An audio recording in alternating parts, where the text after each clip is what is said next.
What is the single biggest misconception the West has about China's economy today? The biggest misunderstanding is somehow that a group of people, or even just one person, runs the entire Chinese economy. It is far from the reality.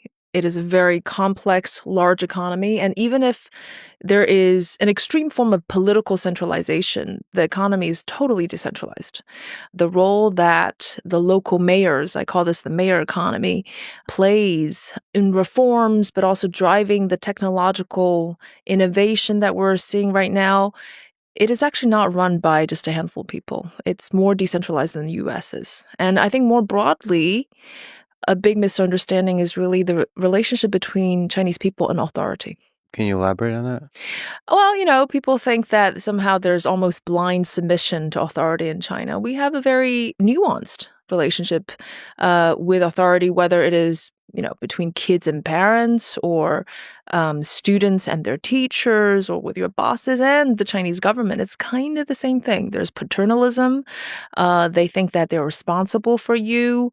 But deference, a certain amount of deference to authority, is not blind submission. It's been written implicitly in our contract for thousands of years that in exchange for some deference, we are given stability, security, and peace, and hopefully prosperity.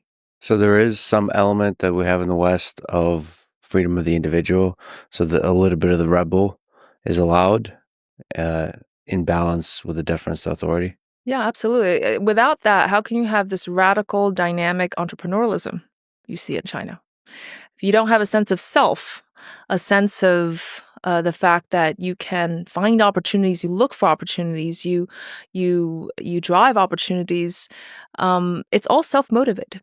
Is there still a young kid in China that's able to dream to be sort of the stereotypical Steve Jobs in the garage, start a business, and change the world by doing so? There are millions of young kids like that in China. They might not be thinking about changing the world, and this is where the Chinese approach to innovation is very different from the Silicon Valley one, I'd say.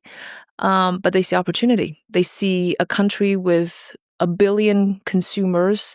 They see scale. They see speed. They see that with their dreams and the team that you have in China with engineers and the digital transformation, you can do so many things. And this generation of young people think about transforming their local economy. I think we're going to get into this, but it's no longer going to just be manufacturing. The young kids are entrepreneurs. Well, let's stay on the big picture a bit. There's a perception that China is a communist country. So, to what degree is China a capitalist country, and to what degree is it a communist country? I've rarely seen a more capitalist society than China from the pure economic side. I've rarely seen companies that are as competitive as Chinese companies, people as ambitious and obsessed with making money as Chinese people, kind of ruthless, actually. And look, consumers shop, firms invest. If you invest well financially, you'll get great returns. What is not capitalistic about the Chinese economy? At the same time, the social fabric is highly socialist. First of all, the state-owned enterprises dominate many of the sectors. The state banks control the financial system. We often talk about common prosperity, about equal opportunity, just and fair society. But even, daily stories, a walk in the park behind my parents' apartment, you're going to find at least 50 organized social groups on a daily level, singing, dancing, exercising, doing whatever these fantastic idiosyncratic hobbies they have, getting together every single day. And free courses for the elderly and retired, right? That sense of communalism, that sense of belonging, that strive for harmony at the societal level is there.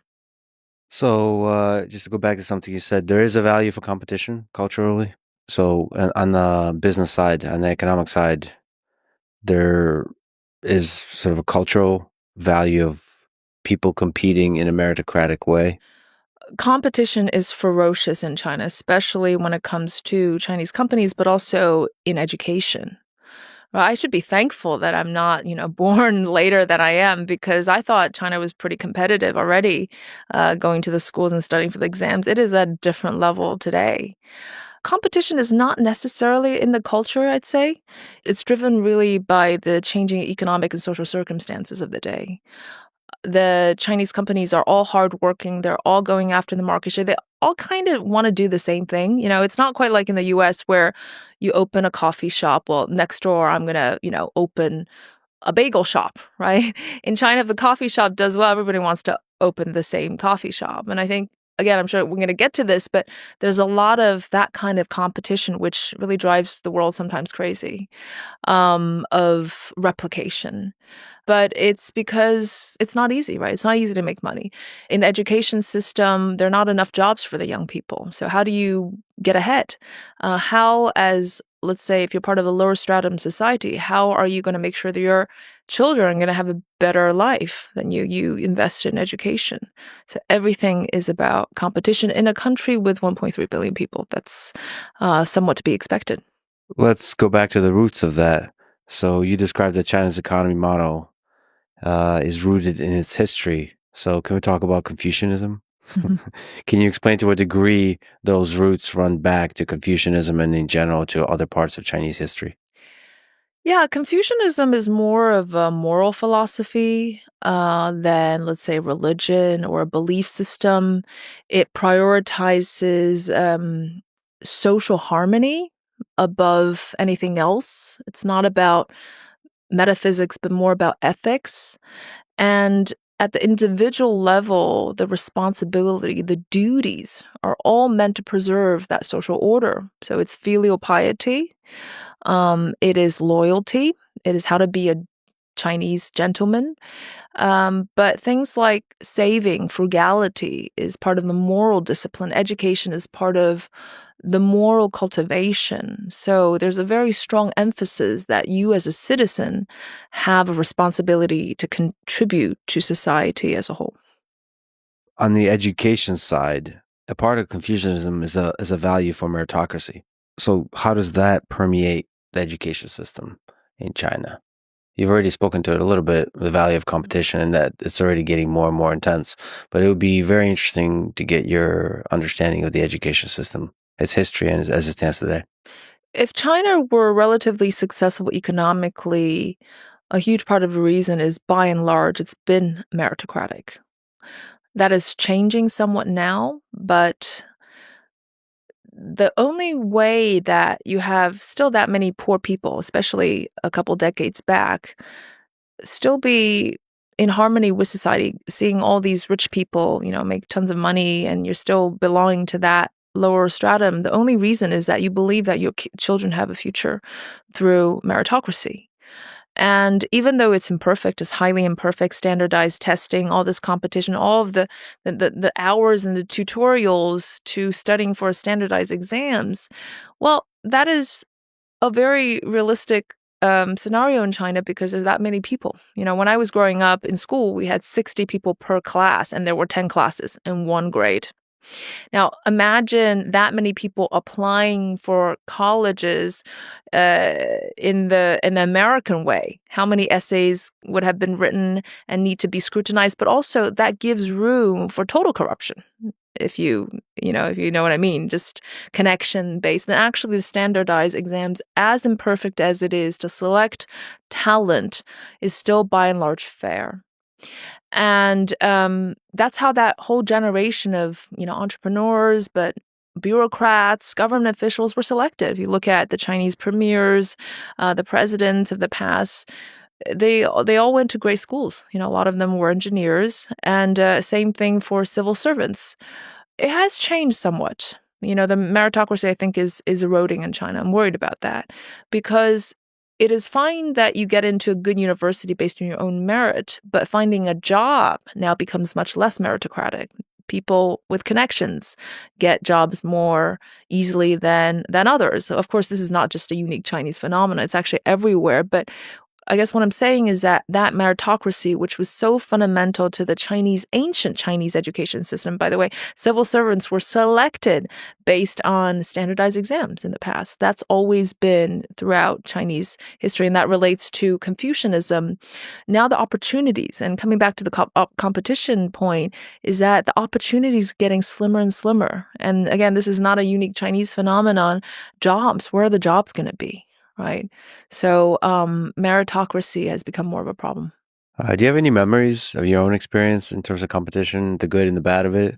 And maybe from that, can you pull out the thread of the value of that kind of competition? Basically, I grew up in the Soviet Union, so there's a kind of brutality to the competition, but I think it ultimately molds really interesting people.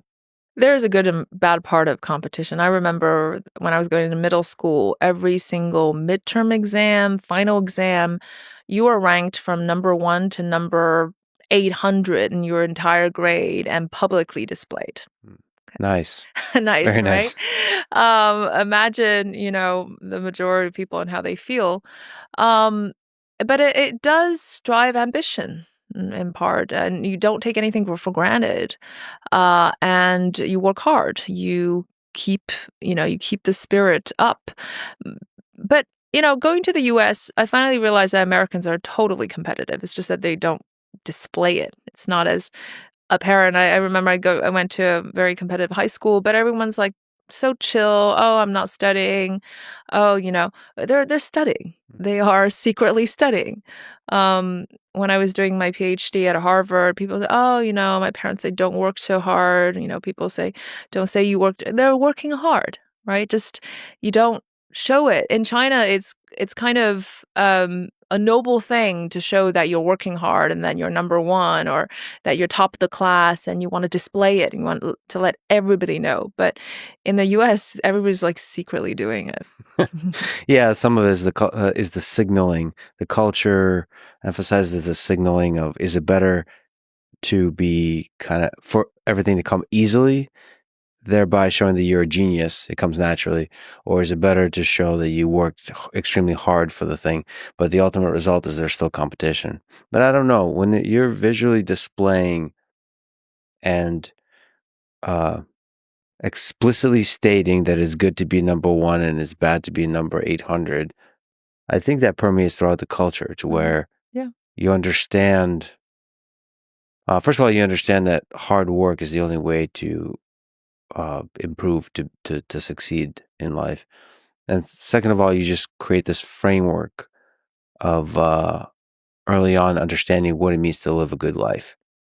And a part of that is to uh, to find the thing you're damn good at and get even better at it, master it, become hopefully the best person in the world at that thing.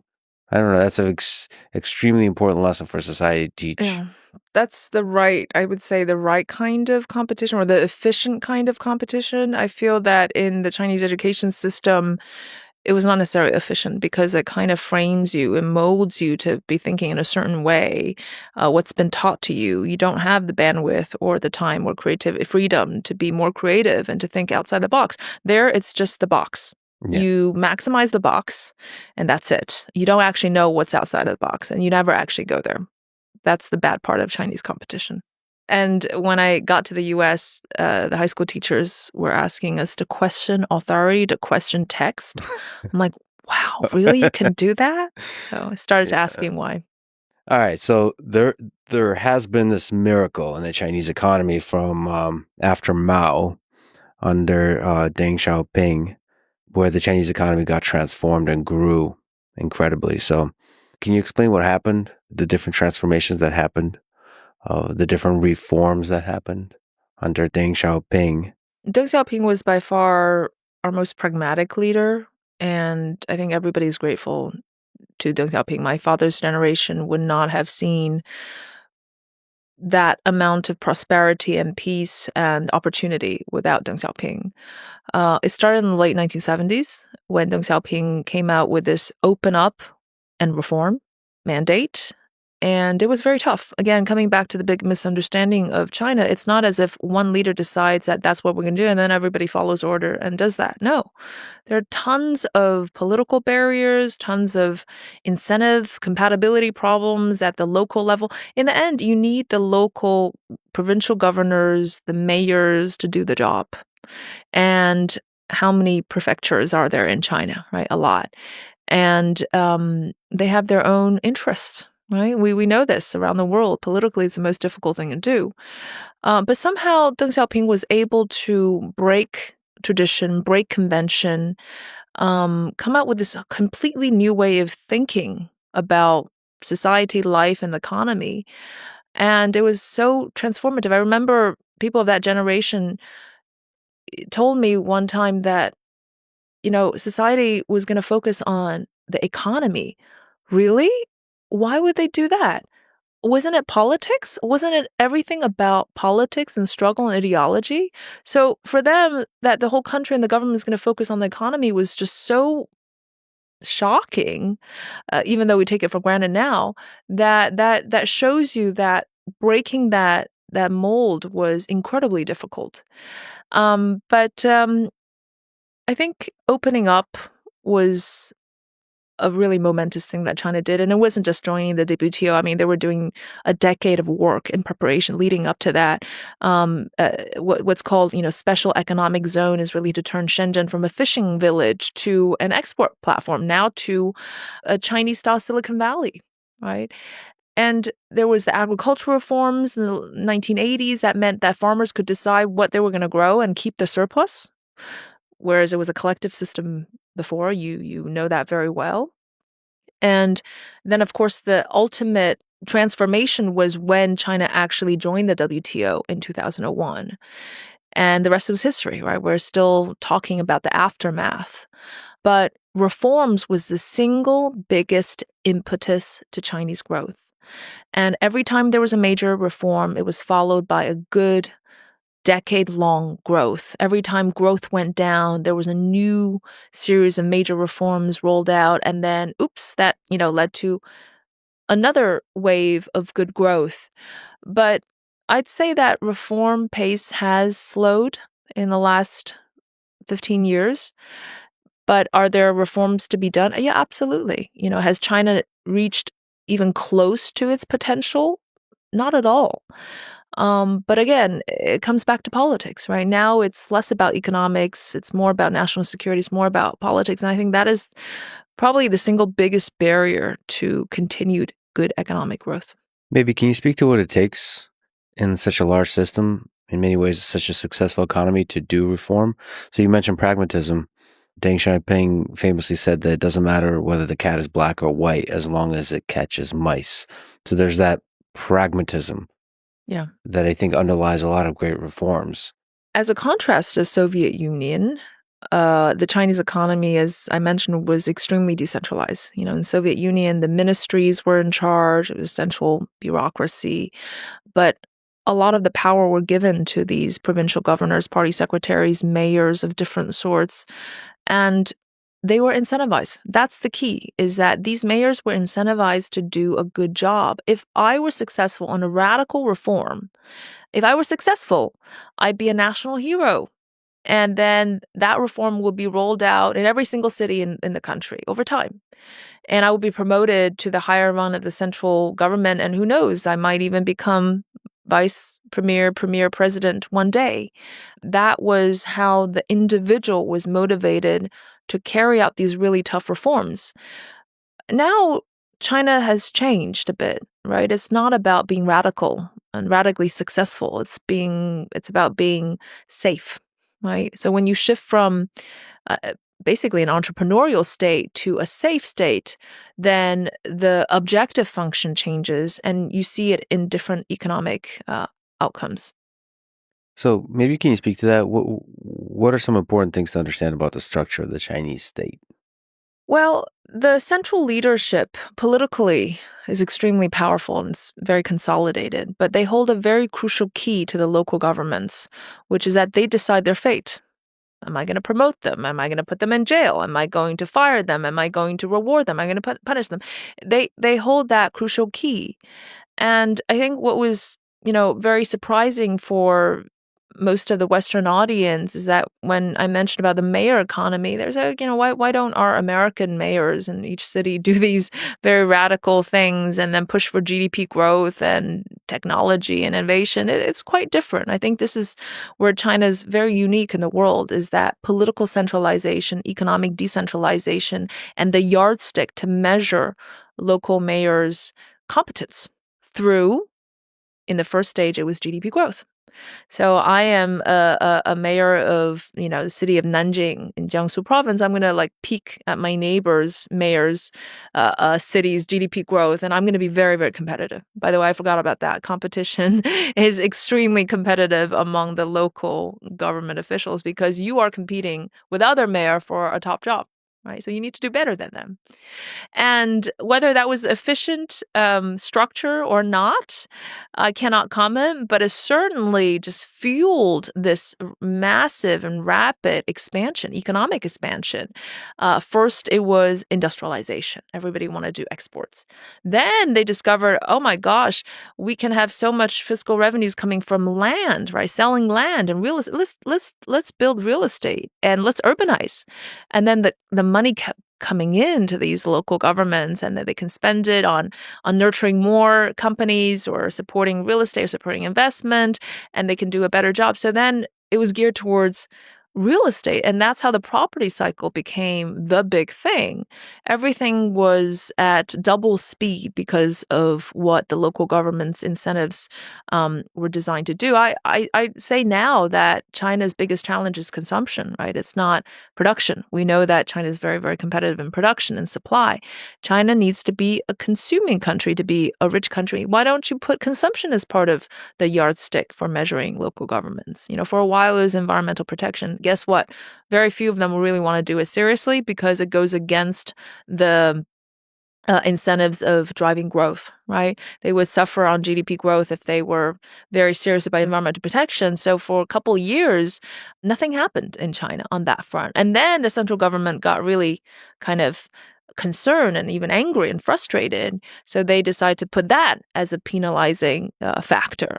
And then guess what happened? Well, actually, environmental protection sped up, and in the matter of short few years, I see blue skies every day in Beijing. That's how it works. So GDP is a measure of success in production. What's the measure, or what does it mean to be successful on the consumer side? You said it's important to improve that. What does it mean to be a successful consumer nation? The metrics shouldn't be geared just towards growth alone, GDP growth alone. It was just singular GDP growth, and you can borrow heavily and just spend on infrastructure. That's not a productive way to drive the economy. And that's what the local governments were doing for a long period of time.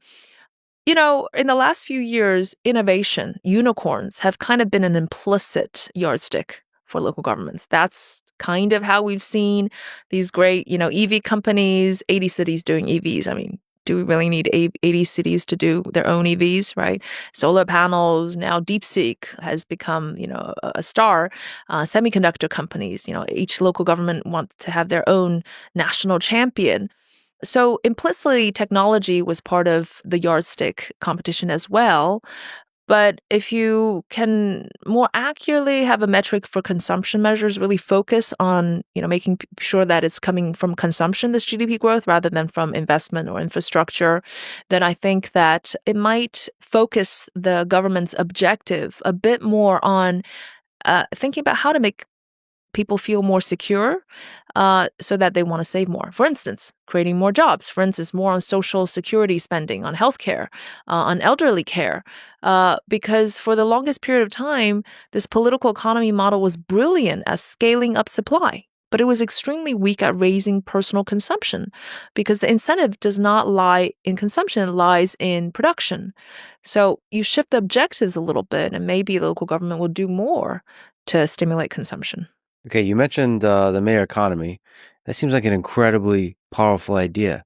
And you also mentioned that perhaps you're not sure exactly how perfectly efficient it is and what efficiency there means. How good are you at quickly figuring out the best ideas. That's what an efficient market does. There's a kind of component to what you're saying where you're a little bit critical of, do you really need 80 EV companies? But maybe you do. It seems like an incredible thing to do, right? So what are the pros and cons of this? Maybe you can speak to it a little bit more. I think it depends on the timing. If you're starting a new emerging strategic sector like EVs or batteries or solar panels, you need the local governments to be involved, to mobilize, right? The big push to coordinate the supply chains. If you wait for the markets to develop over time, it's going to take a long time. Maybe they don't even want to do it, right? Look at the US. The US is very, very behind on some of the new strategic sectors. But once you've reached a certain level of market competition, I think the state needs to withdraw or to retreat, because ultimately the state is not the best at allocating resources, picking winners. You want the private actors, whether it's the venture funds or through market competition, to ultimately decide who gets the most resources. But in the beginning, that big push is not really in any of the canonical models that I've studied in economics in the Western school of thought. State push, state mobilization, state initiation, that's not there.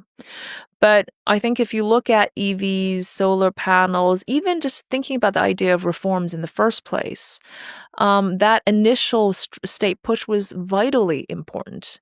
The other negative, although I think by and large positive aspect, is I don't think that we need 80 cities to do their own EV brands, but to get started, maybe that's what it would have taken to drive that incentive. And then ultimately, it's up to the market to decide who are the last 5 remaining EV companies, right, through market mechanisms. That's Chinese-style industrial policy. Industrial policy was heavily criticized. And again, if I talk to my Harvard professors, they will be very, very, very skeptical about the role of the state, especially in such a major way. But if you look at the Chinese experience, the evidence for success is all there. The cities that have pushed the most on supporting that particular sector ultimately did the best in terms of production, but also in terms of innovation, measured by patents. It's all in the data. But the downside is that a lot of the capital is wasted. And this is what I also discussed in my book, is that it is inefficient, although maybe it's necessary. The amount of waste of investment, plowed into these companies that will ultimately just go under, but also the misallocation of resources because it's led by the state, are some of the downsides. But I guess on balance, it's been positive, because look at China's internal combustion engine effort. Nothing, right? Semiconductors. Thanks to Biden, thanks to Trump, it's improved dramatically. But all these things that they tried to do before, they couldn't do. But when it's a new thing, like something that there's no incumbent, no particular advantage in any country, actually China is really spearheading these sectors.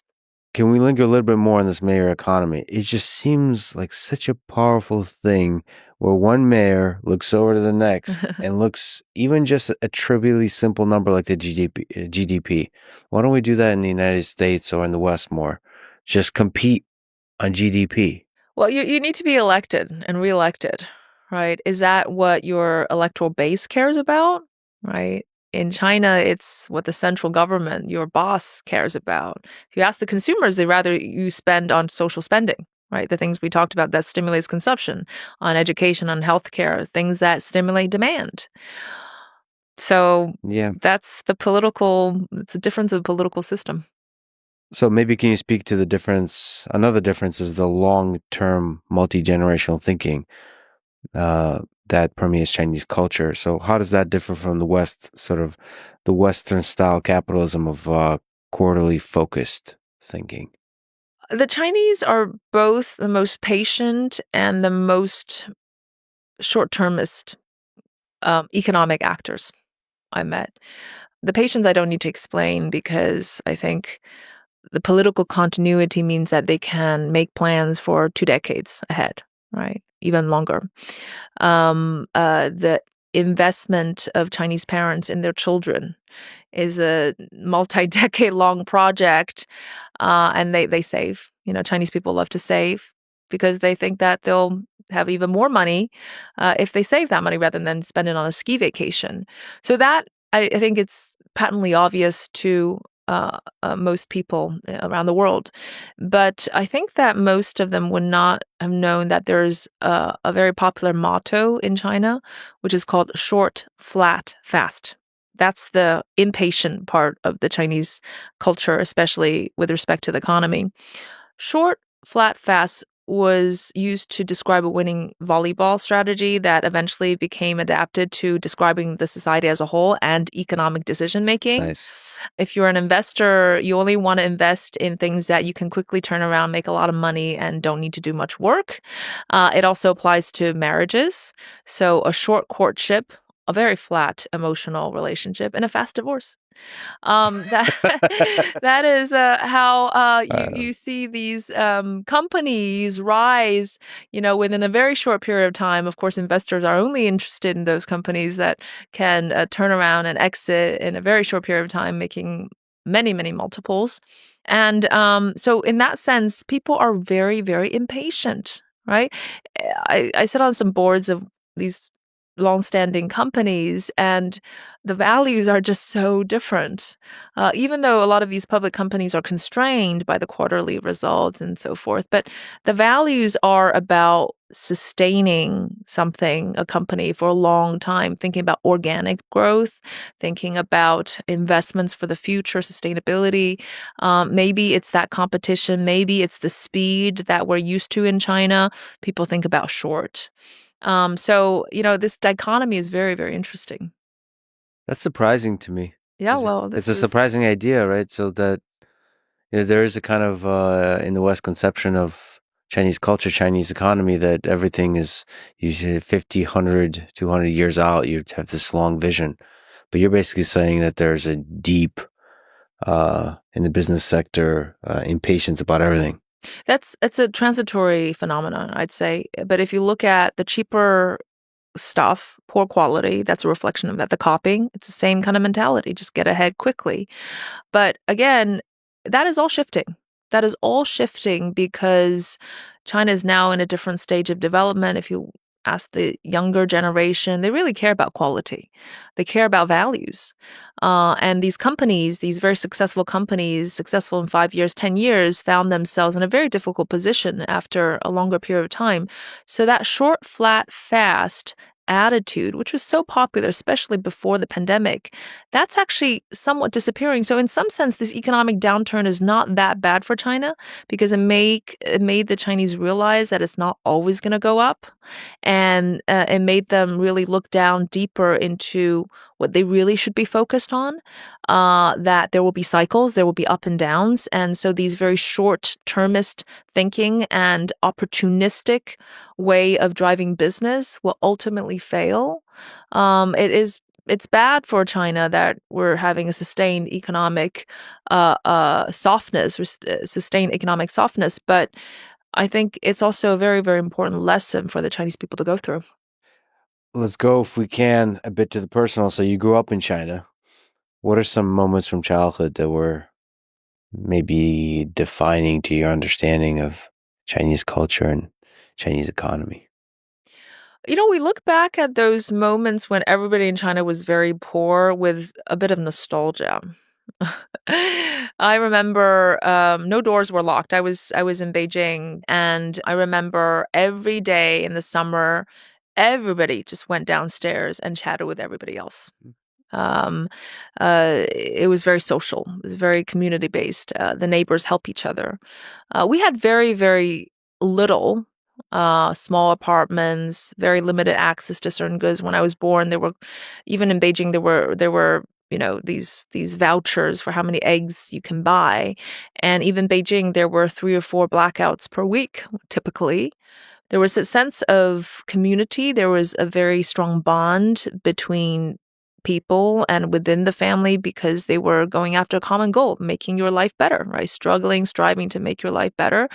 And I remember being on the back of my father's bike, getting up, 6 a.m. every day and going to nursery. And, that's the typical day. Not a lot of material goods, but people had a sense of purpose, and that's radically a different. It's completely different now in China. Do you think that if you go to the human condition, do you think that that nostalgia has some truth to it, or is it just nostalgia like any other? Is there some aspect of a intense, competitive, vibrant economy that loses some element Absolutely. of everybody being poor together? Well, everybody having a common goal and a sense of community, right? That is what's missing in these extremely individual-based capitalist societies. And I think what the Chinese government is striving to do with Chinese socialistic characteristics is to somehow try to preserve a bit of that socialist character while still relying on market-based incentives. But if you're an extremely individual-based society, I think you do lose a lot of that. And I think some of the backlash that we're seeing from society is a reflection of that, right? People being alone more and more, the death of despair in the U.S., the addiction, that they're lonely. Right. And competition means that you kind of have to be somewhat badass.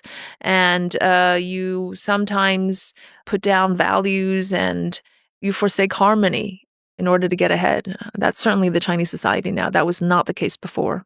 You think that's a natural consequence of capitalism almost always, that you become more individualized, you become lonelier, you feel lesser if you're not winning, and thereby uh, somehow that breaks down society, community more and more.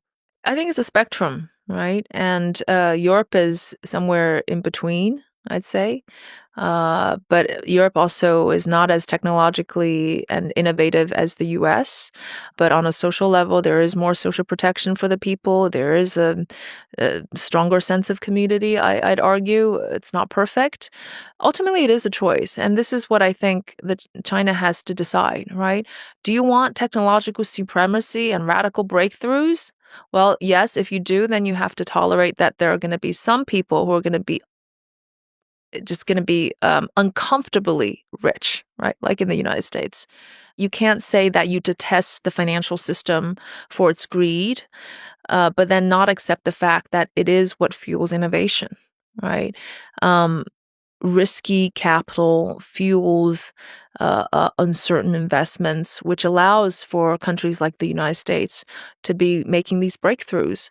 That's what China wants. But at the same time, China can't tolerate these extremely rich people around and the power that is accrued to them. They want to be a leader in technology, but then the financial system is not liberalized. It's highly regulated, but also, there's also intervention. Even if we look back at the French civil law versus the English common law, well, the former protects creditors. And the latter is more friendly towards debtors, which gives them more breathing space to innovate, but also to fail and to innovate again. And that makes a big difference. So it's all about a spectrum, right? But you can't have it both ways. We don't often enough have that nationwide conversation about what we want to be as a country. There's just a group of people yelling, we don't want billionaires, and another group saying we don't want communists or whatever. It's a very trivialized kind of chanting. But there is a balance, there is a spectrum, and you get to decide. Do you like the nice things, the Yep. nice toys, And the power that the US has. and the power, the geopolitical power, the military power, cultural power, influence on the rest of the world? Yeah, you get to choose which do you want. Um, so the first time you went to US, what was that like? You mentioned Harvard. How did that change your understanding of the world? Well, it's funny that we're talking about this now because I was able to go to the US on a scholarship to an American high school because the US at that time was open arms, all open arms towards international students. They kind of wanted to be the country that was going to educate the future leaders of the world, and their elitist institutions like Harvard was really going to be, they're the center of the world. So they welcomed students like me and many, many others to be exchange students to study in the US. And we thought, wow, we've never seen a more generous country. And I was able to go to high school, an American high school, and live with an American family, which was, wow, can I say, a big change from China. Not only because I was plucked from the Communist Youth League party and then straight to supporting their Democratic campaign because the host family was running for state attorney general in New York. So I was Wow. kind of going to these conventions and handing out flyers and trying to get votes, and I don't know, in Chinatown or something. But it was so interesting to see that's how the system worked. But in the course of doing that, I realized that people had a very simplistic understanding about China, and that's probably um, even when I was 14, I decided that one thing I wanted to do was to dispel some of these deep myths about China, because the China that they knew, and again, it was all the three T's back in the late 1990s: Taiwan, Tibet, and Tiananmen Square. That's they thought about China, they thought about these three things. And I was like, well, that's strange because that's not how I'm feeling in China with all this, bidding for the Olympics before 2000 and all these buildings going up and down, all this excitement about, joining the WTO, all these radical reforms that are taking place, and then all this effervescence that you feel in the air. It's not GDP growth as numbers, you actually see it. I said, this is really, and they're describing China as if it was a place shredded with white terror. And so I thought, that's interesting. There's a big gap of understanding. And even today, that many years later, um, people know China a little bit more, but the sentiment hasn't profoundly It's changed. still the three T's, I feel like. Some variation of that. So what about the level of misunderstanding of Chinese people of the West? Is there a similar level of misunderstanding the other direction as well? I don't think to the same extent because there's Hollywood. That you can see daily American life, although it might not be totally realistic. Um, there was a huge amount of admiration of U.S. Technology innovation, but also the American dream. I think our newspapers, even though there's bias everywhere, is not focused only on reporting the really bad stuff and portraying a negative side. I think these few years have been a little bit different, but so many students went to the US, right? So many people traveled to the US. And this is the interesting thing. I've rarely met an American who has been to China and who still goes on about how bad China is. I think that Yeah. going to China makes all the difference. I feel that's like one of the big gaps of my life that I need to alleviate is to travel in a real way for a long time to really experience the people and the cultures. And China's a big place. Mhm. Go dig deep and don't just go to Beijing and Shanghai. um, let's go back to the economics. So, can you just uh, dig a little deeper on the relationship in China between the government and the companies in the private sector? So, how much freedom do companies have? Another big misunderstanding and a fundamental one is that people somehow think that the state suppresses the private sector.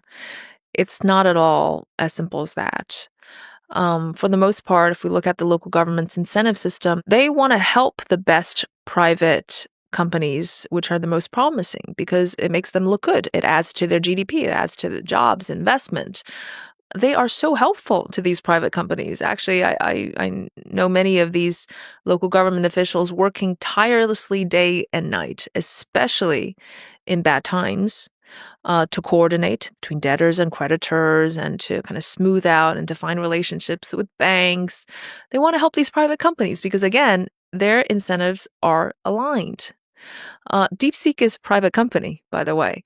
So it has done the country proud. And why would the state want to go and suppress these private companies, which ultimately is kind of represents a beacon success for China? Um, Now, on how much freedom they have, it's really ranged from too much freedom. That's part of the problem, where you have defense companies buying art auction houses, real estate companies like Evergrande buying soccer clubs, doing EVs, companies investing in real estate that has nothing to do with their core business. That's how much latitude were given to private companies.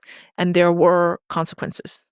They were not reined in. And then you go to the other extremes where they're scolded, they're reprimanded, they're reined in, and they're kind of folded into submission. So that is the whole spectrum. You have the whole range. But I guess what we're really getting at is it is a country that is moving from a no rule of law or very little rule of law, very immature markets to something that is being gradually established, bankruptcy laws, corruption laws, rules and regulations on what's possible. One interesting point is that in China, you ask the companies to innovate first, and then you regulate after, right? Mhm. So that has led to things like P2P platforms. It's led to lots of kind of financial innovations, some of which has actually been very helpful and good, some of which have been disastrous.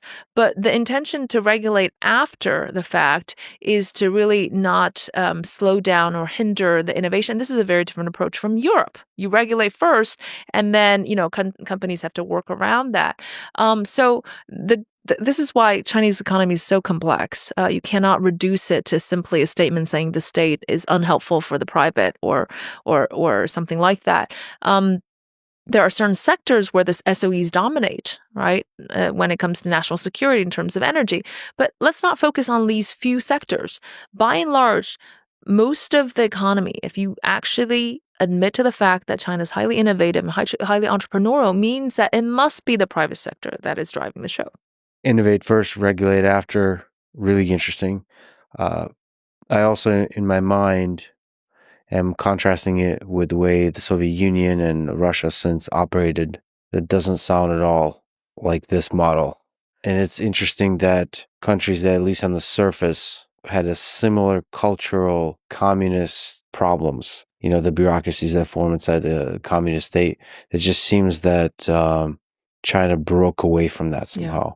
I don't understand exactly what happened. In the West, they group these economies together as if they're the same thing. No, it's not the same at all. There's so many differences, so much more flexibility.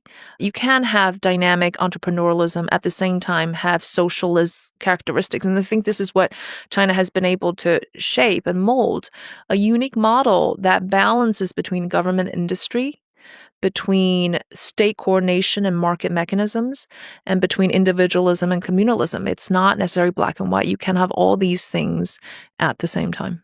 So, what are the pros and cons of being an entrepreneur in China versus the West? Like, if you get a choice, you have a dream, you want to build epic things, what, and you get to choose where to start that business. What are the pros and cons of each path? In China, the speed is just awe inspiring. You have a good idea, you implement it, you realize you're dreaming very fast because there's also the support system, right? The infrastructure there, the digital infrastructure there, the engineers are there, the talent is there, and they're cheap.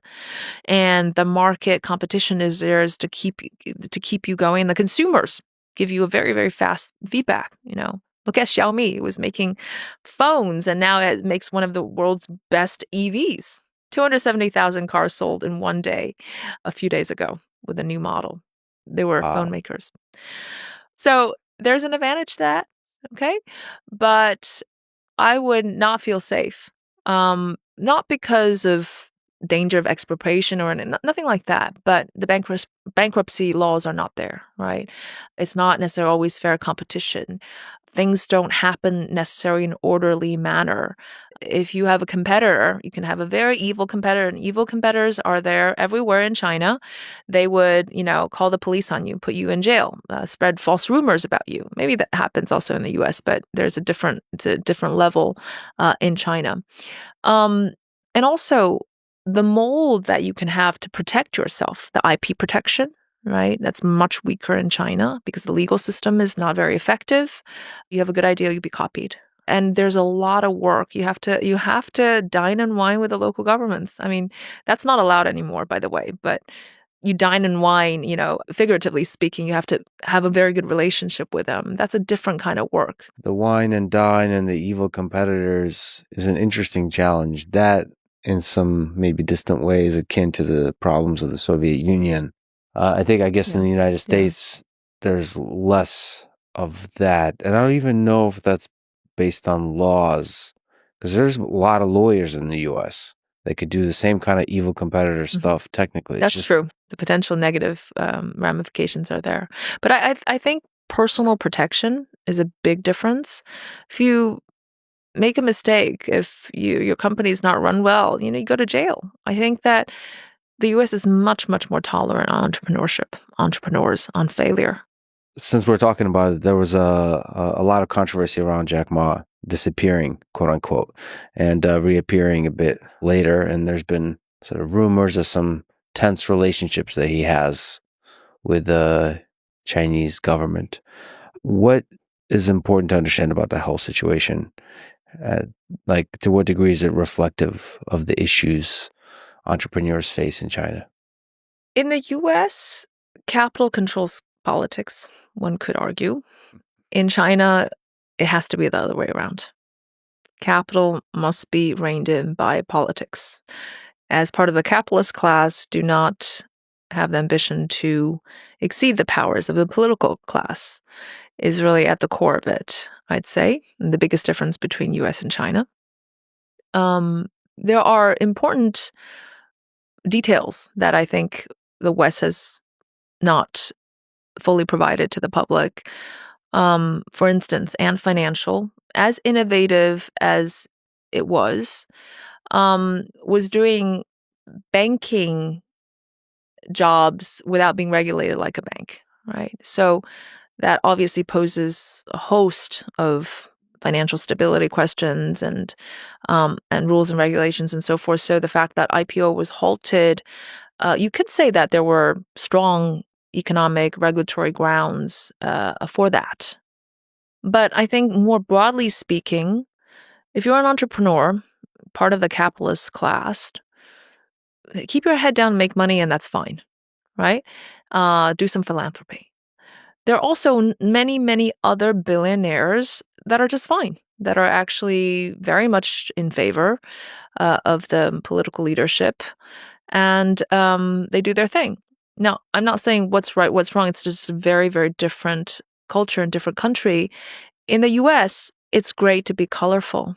I mean, you have a very, very colorful president. He would never have been able to make it in China. You have the likes of Elon Musk. It's great to be different. It's great to stand out. You do not want to stand out in China. So, the moral of the story is that the top leadership understands that it needs these top entrepreneurs, the likes of Jack Ma. And they have done so many great things for the country, even for the world. But in China, garnering too much influence and power, even through social media, doesn't make you look that great. It's not a good thing for you personally. And there's a saying in China that you just don't want to be the tallest tree, right? The tallest tree gets the most wind. So I don't agree at all with the Western conclusion that this anecdote, this story has meant that entrepreneurs don't want to be entrepreneurs anymore. The young kids don't aspire to be people like Jack Ma. That's not true at all. The incentives are still there. It's a different kind of rich elite class in China. So, on what dimensions do you think that the height of the tree is measured? S- is it more about just mouthing off in public? So, can you still be the richest person in China and actually not clash with the state? Absolutely. Don't be too outspoken. Don't try to get too much attention and too much influence.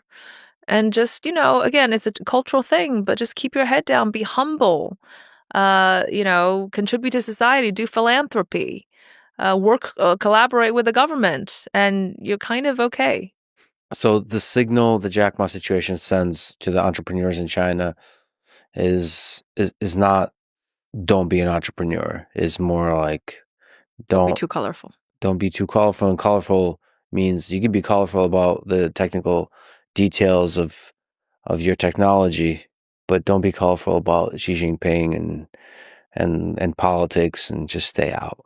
Yeah, stay out of politics. But I just want to say, that said, Jack Ma was really an emblem um, of extreme success, right, for China, and the Chinese entrepreneurs look up to him. That's really important. It was a signal that unfortunately was misconstrued by the society and by also outside world. But it's laid a different path for what these entrepreneurs should be doing. What do you think happened to him? So he's now, I think, living in Japan But that's by choice. by choice. No, he's an extremely fascinating character, which, and if he were in the US, he'd thrive. Funny, witty, smart, wise, creative, loves a good life. And I think it's by choice that he's roaming around the world, um, given that he has more free time. Do you think he loves China? All of them do. All of them do because their lives, their destinies were totally changed because of China, because of the government, because of Deng Xiaoping, because of everything. So, I know a lot of people from the former Soviet Union, and there's a deep resentment of broken promises, broken dreams.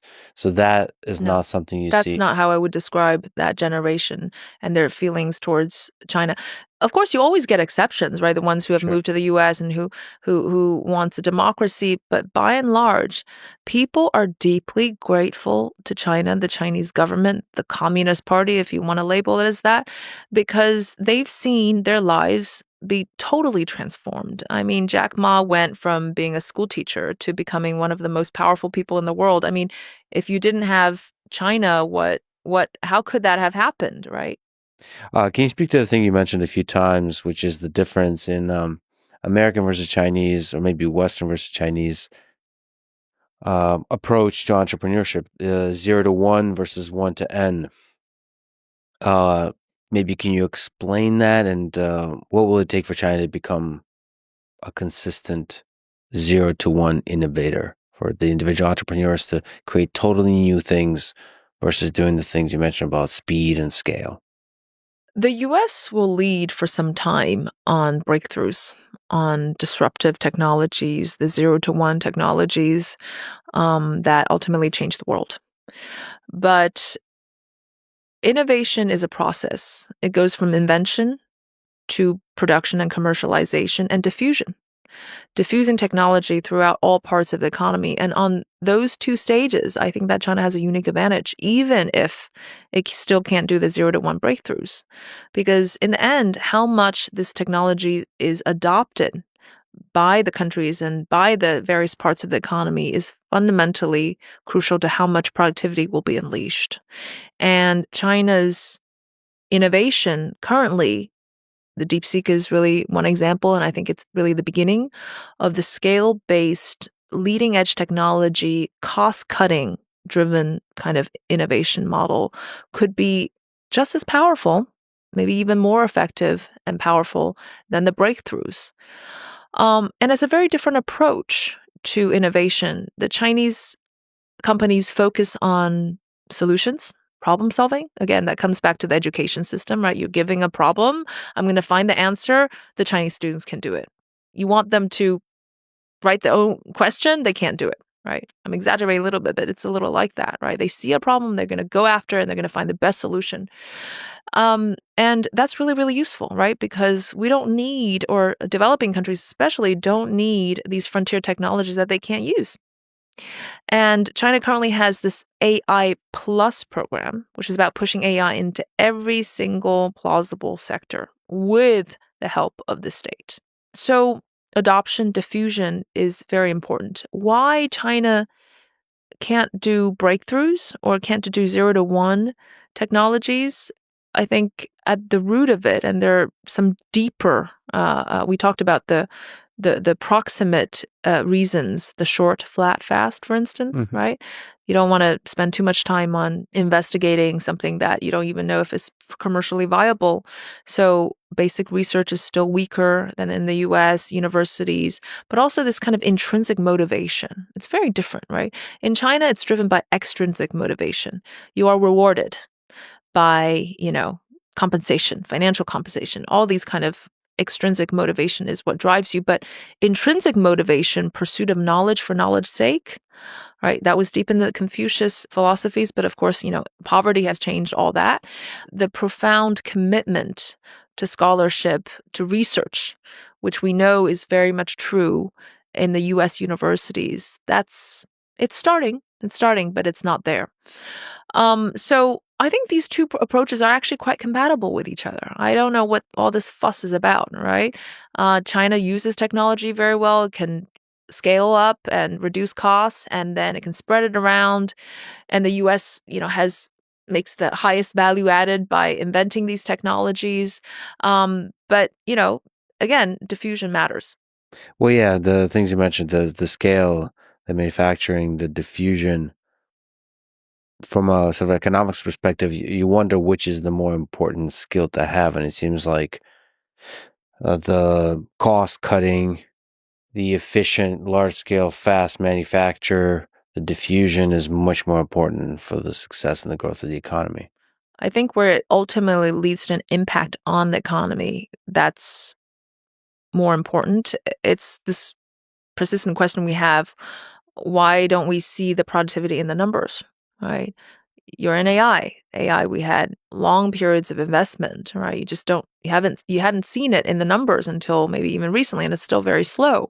But China's pushing that in the sectors, robotics, AI, cloud, industrial Internet of Things, and even companies like Huawei. I think it's gotten a little bit of too bad of a rep in the U.S., but American engineers working for Huawei said that they're so happy working for Huawei. The intent focus on innovation, but also on solution driven innovations in Africa, in rural areas, really changes people's lives. It doesn't change the world, but it changes individuals' lives.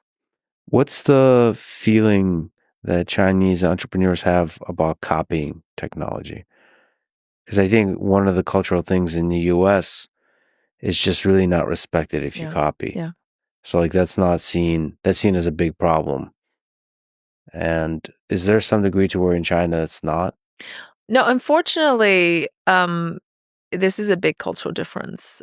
Our sense of property rights is actually quite different from the US. I think that will change over time, but absolutely, you're right.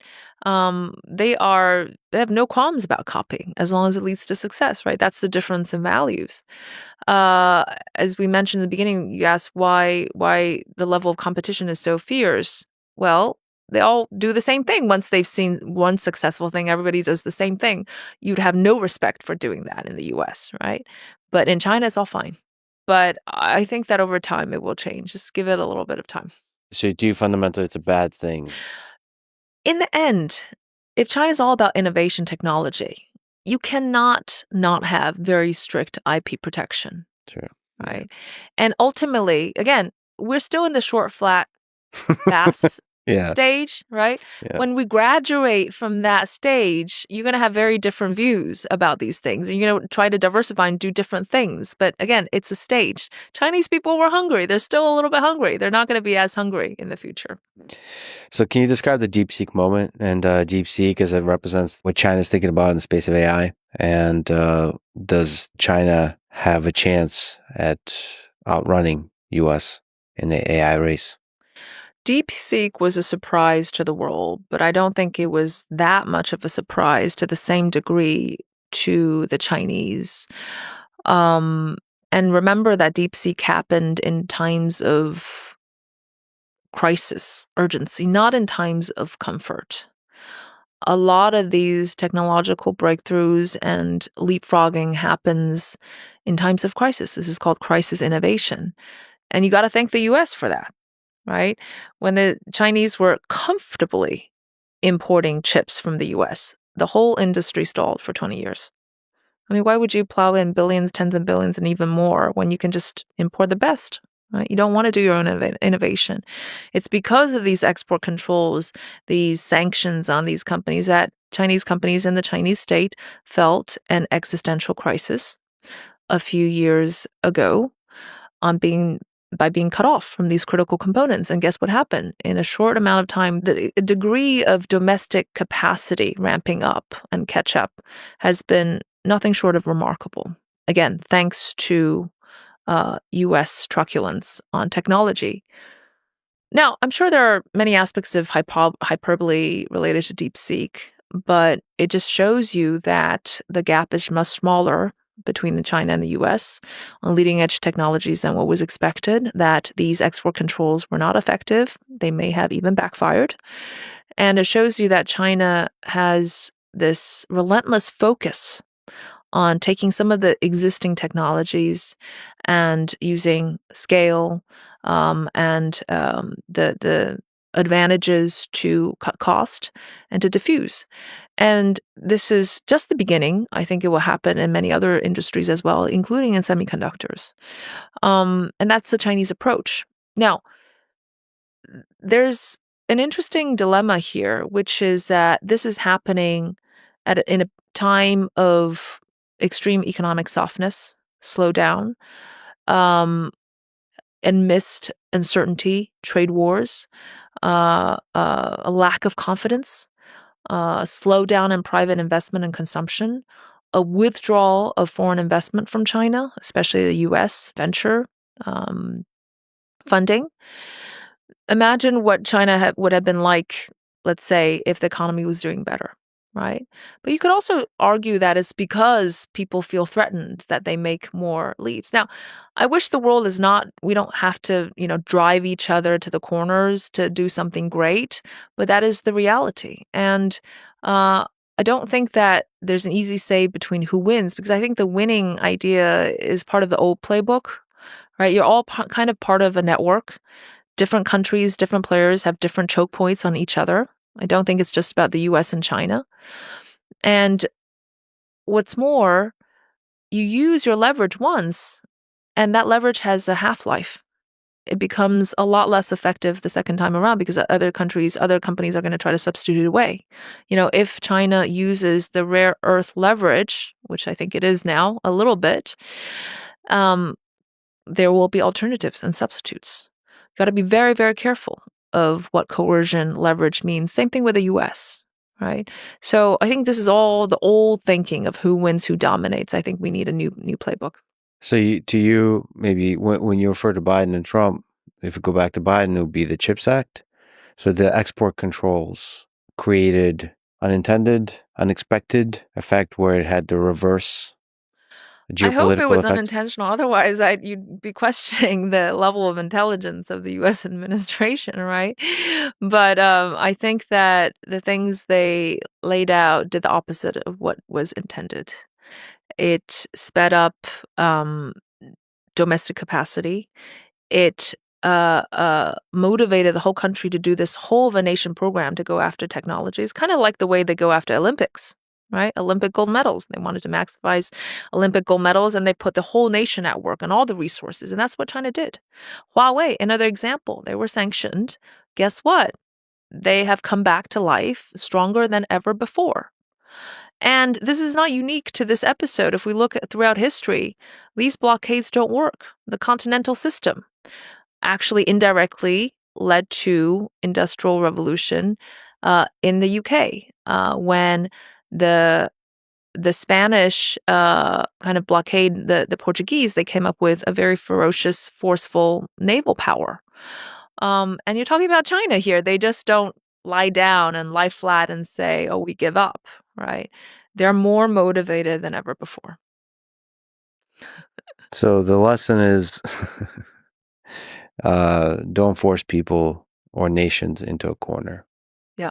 You make them have a very comfortable situation and they tend to become complacent and they stagnate.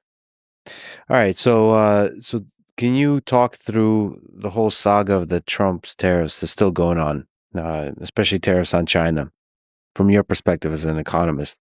To what degree was it justified? To what degree was it effective? To what degree is it bad policy for U.S., for the West, for the world, also for China? China has been preparing for this for the last 5 years and for the return of Trump and for and for Trump's uh, maniac trade policies. You'd think that Trump also had 5 years to prepare for this battle with China. It didn't show. Um, you can say that the Chinese, at least this time around, have played their hand pretty well when dealing with Trump's tariff threats and the trade war. With a level of calibrated assertiveness, they have really thought through everything very elaborately.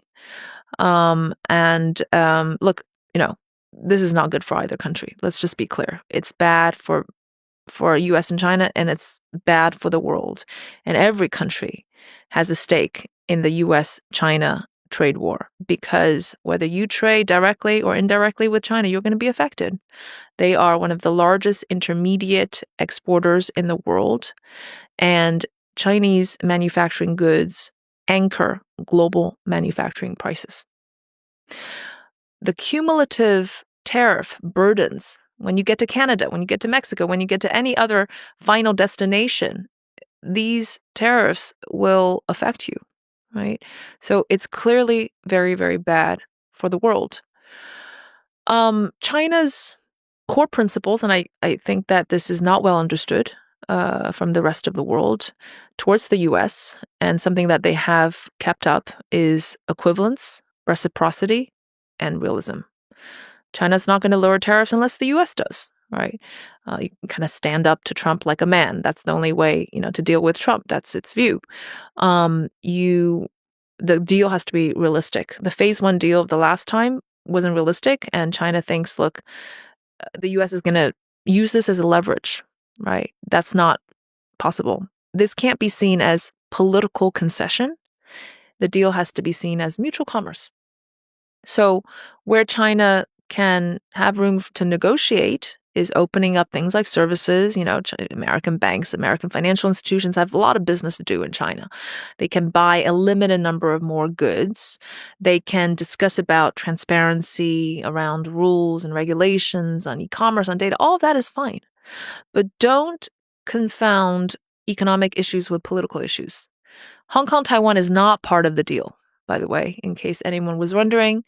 Trying to change China's state hybrid private sector model, don't go there. Anything that challenges China's technology, security, that's not really part of the discussion. I think that people have to be clear about also what China thinks and wants, and also the Chinese to be clear about what Trump wants, although I don't know anybody, even Trump himself, knows exactly what he wants in order for these very complex negotiations to actually succeed. Okay, so China has a few red lines. So don't mention Hong Kong or Taiwan. Don't mix the political issues with the trade deal. Right. And then is there some degree maybe you can speak to culturally where stylistically there's red lines, meaning don't bully China, like language wise? Or does that not matter? Because there's a kind of way of speaking in the United Yeah. States that, I feel like in diplomacy in general, neither side wants to be humiliated. And in great deals, even when one side on paper wins, you want to make the other side, especially the side that gets the short end of the stick, feel like they've won and show the rest of the world that they're the winner. Well, that's diplomacy. That's diplomacy. We have an absence of diplomacy, but you're absolutely right. There needs to be respect. The Chinese, at least, really care about respect. And I wish there was just a bit more cultural fluency. And I think a lot of things would be so much easier between the two countries, just understanding that, because you can actually push China to do a lot of things, right? All within reason that would work in favor of the US, but understand that respect is vitally important. Face saving is very, very, very important. To what degree what Xi Jinping says and what they're putting out there in the world represents the truth? So he has a whole way of being of like let's de-escalate, let's all make good deals together. Almost like let's be friend. Like Modi a little bit has a similar way of being. Like let's just, and the implied thing is like, forgive the French, but if you fuck with us, won't be nice. But let's just all be nice together. Is he speaking the truth? Xi Jinping is not Putin, right? Sure. And there's a genuine desire on China's part to de-escalate. Again, coming back to the level of pragmatism, uh, under economic strain in China, you don't really want to be picking fights. They don't agree at all with Trump's economic views and world vision, let's just put it simply. So, understanding that a lot of this is also driven by American internal politics, which they are aware of, helps a bit. But there's a genuine desire to take the temperature down with the US, even if the weather doesn't fundamentally change. What does good diplomacy look like here for both sides? Like, what is the best possible on the just strictly on the economics, on the trade, the tariffs? What's the best possible outcome for the world? I think that Trump can show to the American consumers that he has gotten some sort of a deal, right? That the Chinese have bought more American goods or promised to buy American goods, and then the American companies can come into China, and then a lot of the previously restricted investment opportunities are now not restricted, and the American banks can make money in China. He can say that. And I think that could be part of a really realistic deal, that somehow American companies will be better protected through IP protection. And again, that's in China's interest as well. So I don't see a fundamental conflict here. And at the same time, they lower the tariffs, right? Not to the rates where they were before, but lower, and you don't prohibit trade. And then for China, that would also be a success. So you can actually have success for both places, but being realistic is part of the game. Is tariffs, question to you as an economist, is tariffs a useful, effective tool for uh, global trade? No, I think that there is a real problem in global trading system and globalization in general that is not going to be resolved by tariffs. We do need to think about more harmony between countries, where let's say not one country dominates. And here I'd push back on China and say, yes, you have amazing companies and competitive companies, but you just can't dominate in everything. That would not be good for global harmony. You need to give other countries an opportunity. You need to develop your own internal economy, right? Rely on your consumers as part of the deal. Tariffs, this kind of highly protectionist method, is very distortionary, and it's going to be bad for the US. I'd actually argue that both China and the US have totally taken advantage and also enjoyed uh, uh, the global economic realm under the US liberal order. I think that China quite likes it, actually. You know, US kept peace, and during this peaceful times, things were working very well economically, technologically. They kept the sea lanes open. They did their part to preserve peace to the extent they can, I guess. But China wants peace, right? Only with peace can they do what they can. And actually, US, despite saying they've been victimized, look, they've had a very, very good time, right? Never have quality of life, standards of living, technology risen as much as the US did under its own liberal order than it has ever before. And the amount of influence and power. Yes, of course, you can blame the US for lots of things that happened, but it actually had a really good time, and China as well. So now they're going to take this apart. They think that they're going to be somehow better off, that American people and Chinese people are going to be better off under a more disorderly, fragmented, rule of a jungle kind of world. That's an illusion. That's what politicians tell their people, but that's not the truth. So, what are, if not tariffs, ways to incentivize countries like the United States to build internally? So, to build semiconductor chips internally, for example. Well, exactly. Tariffs is a way to punish foreigners, but what you really want to do is to strengthen your own domestic competitiveness. And I want to draw an analogy to the US Japan competition in the 1980s. Uh, Japan actually took over in many parts of the semiconductors industry, even though the microchip was invented in the US. But guess what happened? Well, it actually drove more competition and more mobilization in the US, actually creating this innovation system, changed a few really critical laws that helped with US innovation, and the consumers benefited. The US took over again as the leader of the semiconductors industry. There's no better way than to strengthen yourself to be competitive because ultimately, tariffs have not done anything to help the US. The trade deficits have widened since Trump, right? They haven't closed the imbalance with China and with the rest of the world because ultimately the US saves less than it invests. And that's a macro phenomenon. It's not a trade phenomenon. But I fear that the US, by kind of dropping off of this global trading network and system, it will lose more and more of its power. You have power when you're deeply engaged and embedded with a country. Once you've left it, you actually lose any sort of leverage.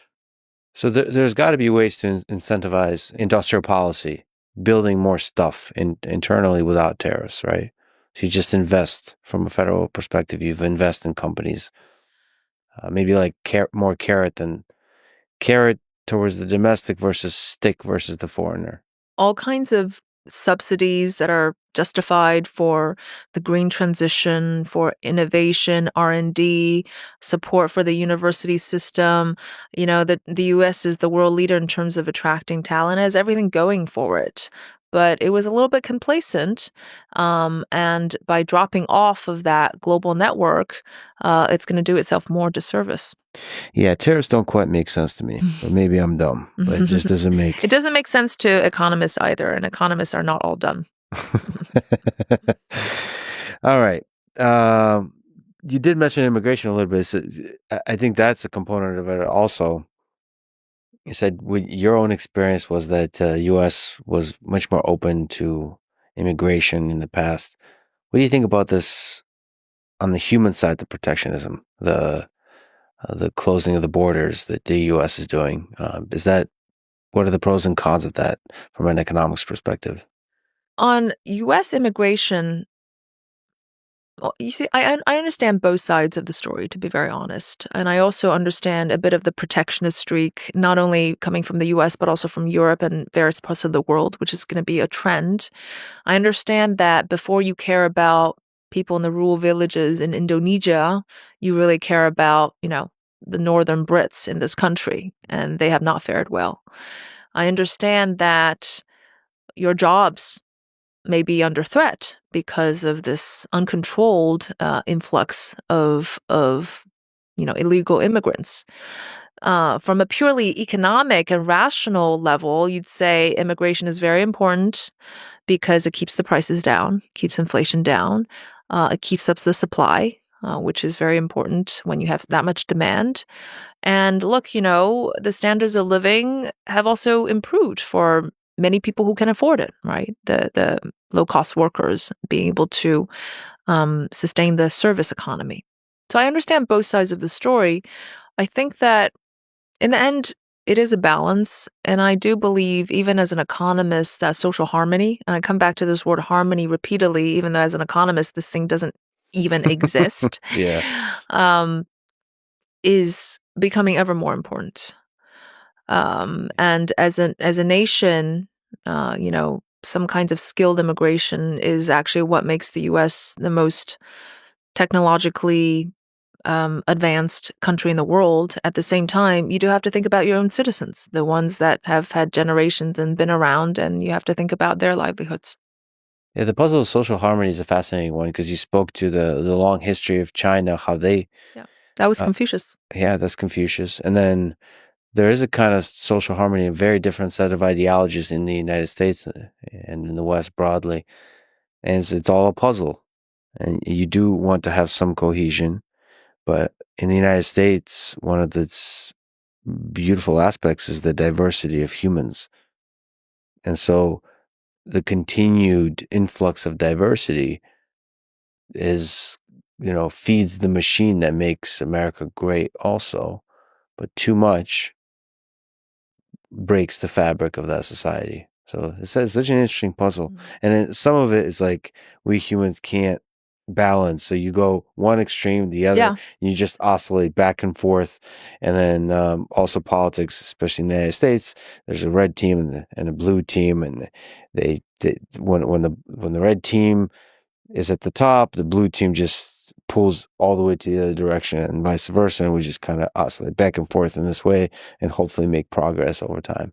But I want to come back to the point of choice, right? What makes America so great is that it tolerates instability, it tolerates clashes, it tolerates volatility. Think about the financial crisis, right? The financial volatility. Again, the US dollar is where it is because of this deep liquid financial system in the US that no other country has managed to build. There are clashes everywhere in society, but it is a very diverse country with all the benefits to that. It is a highly, highly unequal country, economically speaking. These the CEO pays, right? The businessmen being able to be in top political positions. You kind of balk at that level of um, uh, uh, cronyism, if you will. But the U.S. is the technological leadership, and it kind of is able to stomach that volatility and clash without breaking apart. And other countries don't have the capacity, the institutions, the culture to be able to tolerate and still maintain, uh, to keep the society together. So I think it is a very interesting, but yeah, it's a puzzle. So we talked about the economic side of tariffs, and you mentioned the other red line and the three T's. Can we talk about Taiwan? So how important is Taiwan to the Chinese economy and the global economy? Taiwan has, among other things, TSMC, which is vitally important for the global economy. It's also very important for the Chinese leadership and the Chinese people. You don't want to ask what I think. Ask the Chinese young generation. They would one day like to see unification. It's part of the patriotic, the dream, if you will.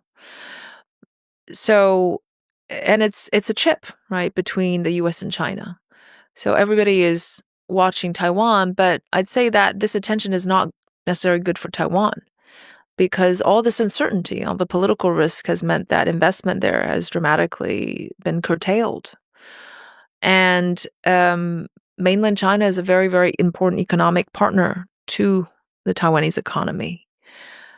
I think that I don't have a lot of views about around this, but I just say this. I think there's more political wisdom of the Chinese government side than we assume outside of China.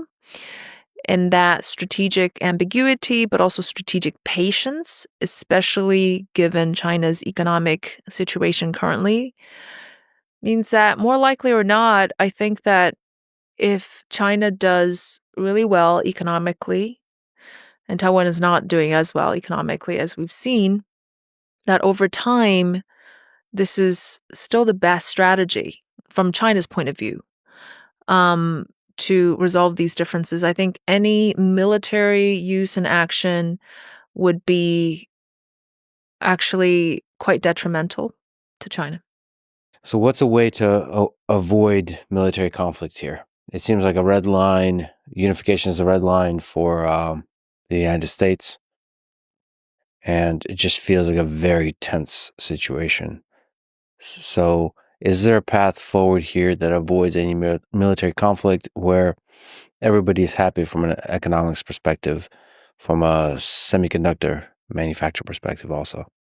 Well, first of all, you have to keep the communication channel open, right? There was a risk of that being shut off during the Biden administration. That's highly, highly dangerous. You meaning U.S. China communication? Yeah.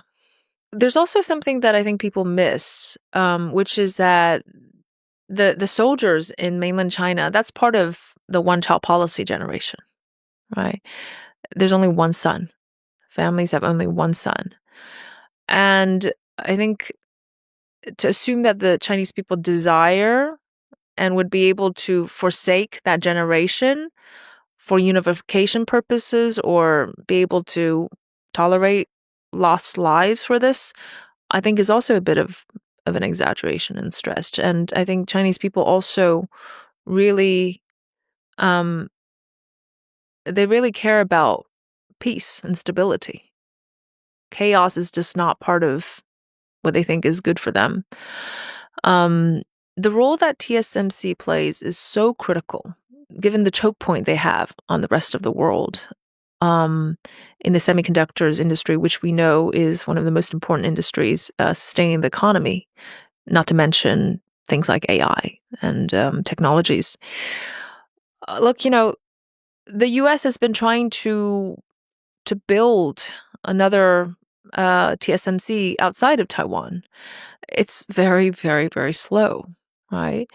Um, there are a lot of cumulative knowledge, experience, and skills that are involved. It's not that easy.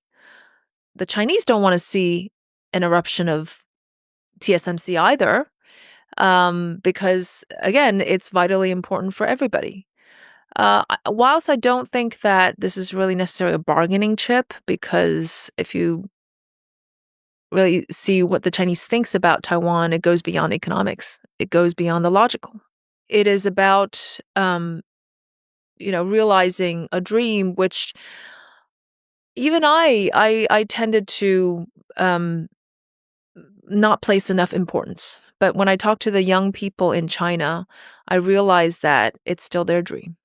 It's just unfortunate that this dream is mixed up in the fact that Taiwan with TSMC has been incredibly good at manufacturing.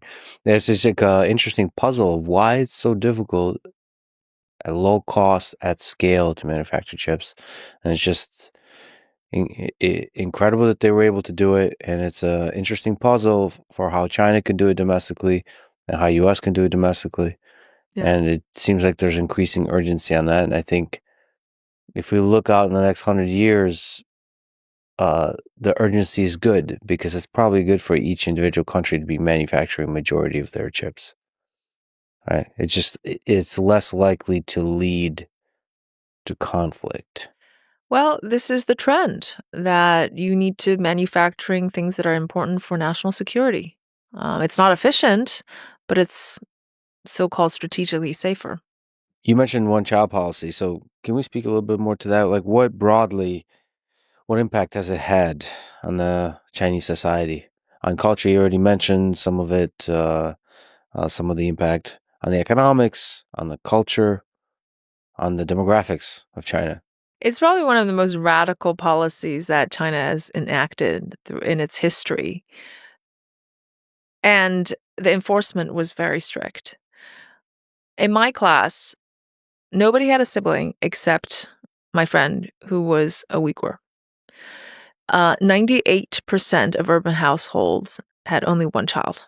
The other 2% are twins, which you're allowed to keep, thank goodness. If you had the good fortune of giving birth to twins. It had lots of unintended consequences on the economy and society as well. Uh, Maybe on the good side, it's actually a golden age for Chinese women because the Chinese girls never had as much education investment apportioned to them as they've had after being the only child in the family. And you raised a daughter like a son. And if we look at all the skill gaps and the education gaps and the returns to education, actually, girls fared better.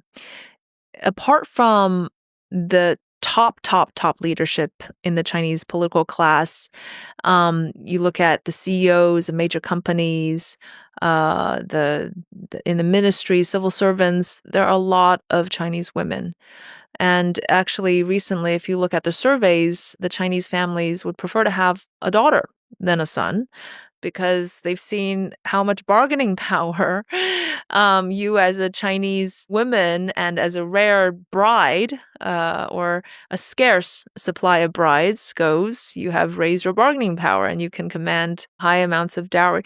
That was an unintended good thing about the one-child policy. And to the opposite, the recent relaxation of the one-child policy, actually, women are now encouraged to have as many kids as they possibly can.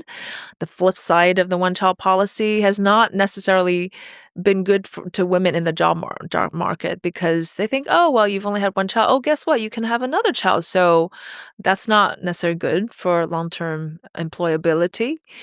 Um, but on the economic side, I've written about this in my academic papers. It's been one of the very important causes of high saving rate. I always tell people, you want to stimulate consumption, well, have more kids. You know how much one of those costs, right? Yeah.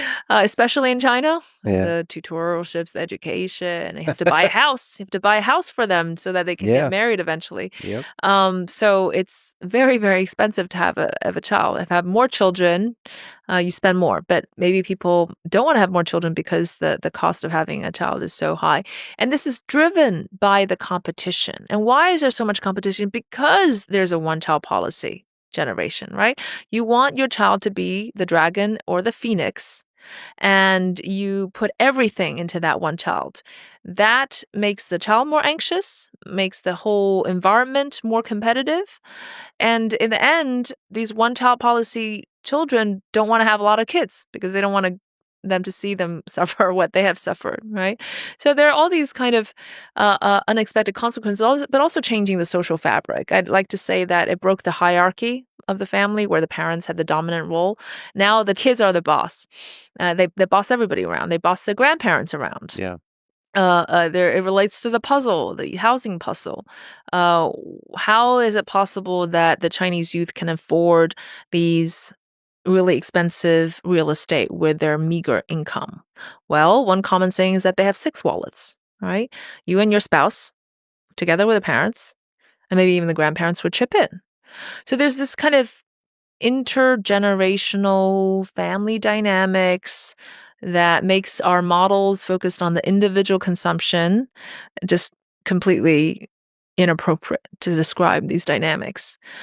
Um, but the demographic side is the other challenge, which is they were so strict about the one-child policy and they kept it in for too long.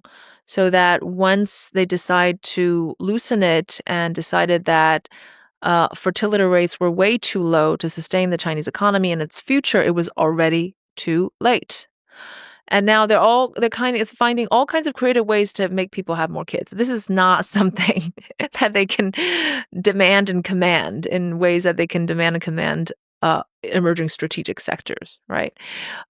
So all these really interesting social anecdotes where they're encouraging even single women in a highly conservative society, encouraging single women to raise children. Nothing to be afraid about that. Lots of support system going there. I mean, they're radically changing the whole, thinking around these kind of issues.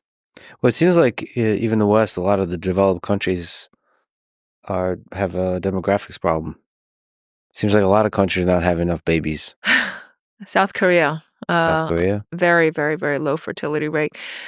It's just that for China's stage of development, it should be having more babies than it is currently having. So the one-child policy accelerated that demographic transition, right? It really squeezed in many, many decades into two.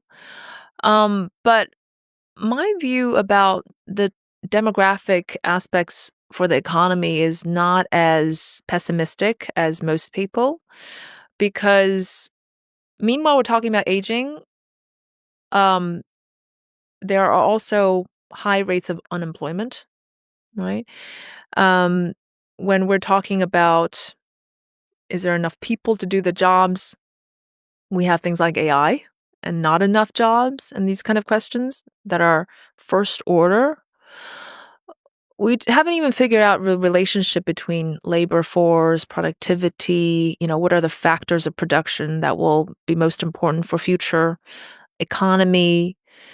And so we shouldn't be terrified that there's a looming aging problem, because I think the more important question is that skill gap, right? What kind of skills do we actually need in the economy? What kind of education system should we design in the economy to better suit the country to an ever evolving and transformative technological society? Because if that's successful, then we'd be able to respond to whatever puzzle the demographic situation creates. Yeah. If you look at the most recent evidence on this issue, they found that post 1990, aging economies became richer, not the other way around, which was true for the pre 1990 sample. And the reason is that these aging societies much more rapidly adopted new technologies, automation, that actually helped the entire economy. So, should we be panicking about this now when we're actually also panicking about the fact there are not enough jobs around? There are other issues that are more relevant for the Chinese economy today. There are constant predictions of China's economy collapsing. You have pushed against that narrative. What? But you've also spoken to some of the challenges it's going through. What's the GDP going to look like? Is the Chinese economy going to collapse? Is it going to flourish? What do you think? Collapse is such a strong word, and the West has been using this word repeatedly. If I remember correctly, maybe 4 to 5 times, maybe even 6 times since 1980s during the period of China's fastest growth. I tend to not think that Chinese economy will collapse, but will the slowdown continue? Will it be able to lift up again? Will it be able to come out of this cycle soon? I think that's more relevant. And the Chinese economy has a lot of potential because the fundamentals are still there. All right. When we talk about the fundamentals, it's the skills, it's the human capital, it's the physical capital, it's the macroeconomic stability and political stability. That's a lot going for a country if you look around the world right now, right? And this is why the entrepreneurialism is still there, because the fundamentals are there, even though the economy is weak, consumers are not confident, and private investment is insufficient. The fundamentals are there. Is China where it should be?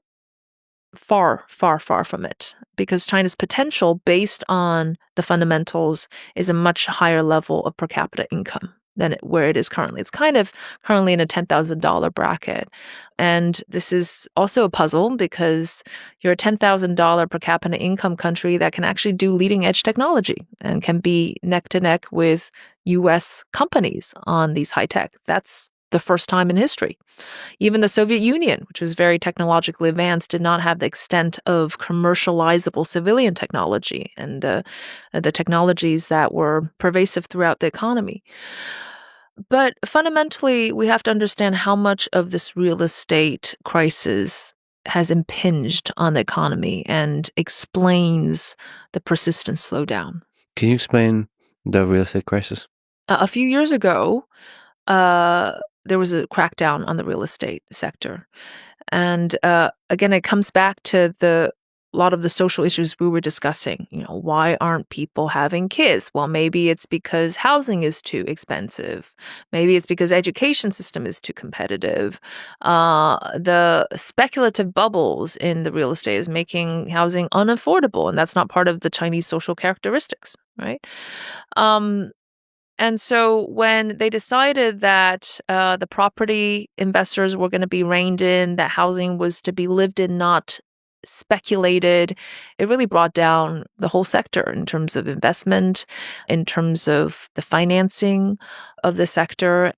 But ultimately, it made such a massive impact, or such a massive dent on the economy, because it really embodied the two fundamental pillars of the economy. One is the fiscal system, and one is a financial system. So coming back to our local mayor economy, where did you think the local mayors got their funds? Right, through real estate.